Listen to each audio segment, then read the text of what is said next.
আমাদের প্রতি তোমাকে নিয়ম থাকতে হবে সহি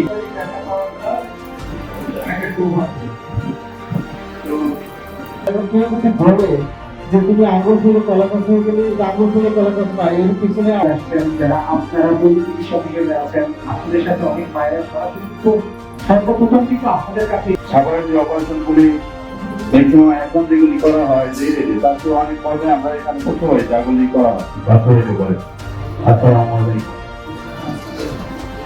আমার এই গরিব রোগীগুলো যে আসে গার্মেন্টসের শ্রমিক সহ জীবিত দিক থেকে আমরা বহিরাগত যে লোকজনগুলো আছে এগুলোই আমরা সেবা করে এসে থাকি। এরা সবাই গরিব, এদের সেবাগুলো যেন ভালো হয়। এগুলো আমি আমার বক্তব্য শেষ করছি। আল্লাহ হাফেজ। আসসালামু আলাইকুম ওয়া রাহমাতুল্লাহ। আনকমন যেটা হলো হেমায়ত করে অন্যান্য প্রতিষ্ঠানে নাই। আমি বলি যে 20% 18% ওই দিন থেকে আমি আমার এই প্রতিষ্ঠানটা বানাতে আমিও একজন জড়িত এই প্রতিষ্ঠানের সাথে করেন। এই জায়গাটা সব থেকে আমার ভালো লাগে। যখন রোগী আমার কাছে মনে হয় যা করছি আলহামদুলিল্লাহ ভালোই হবে। সরকার দেখা গেছে যে আমি একটা পেশেন্ট নিয়ে আসলাম, এমআরআই রিপোর্টটা দেখতে ডাক্তারের খুব কষ্ট হচ্ছে, অথচ সে কিন্তু খুব ভালো মানের একজন ডাক্তার।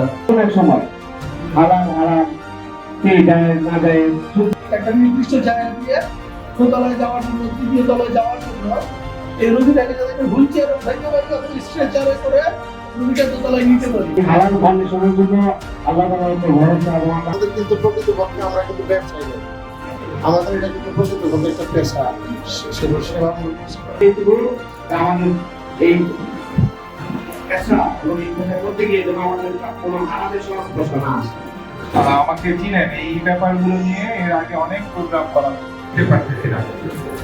বিশেষ করে আমরা যারা এই গার্মেন্টস এরিয়ায় প্র্যাকটিস করি, আপনারা সবাই জানেন যে হয়তো মা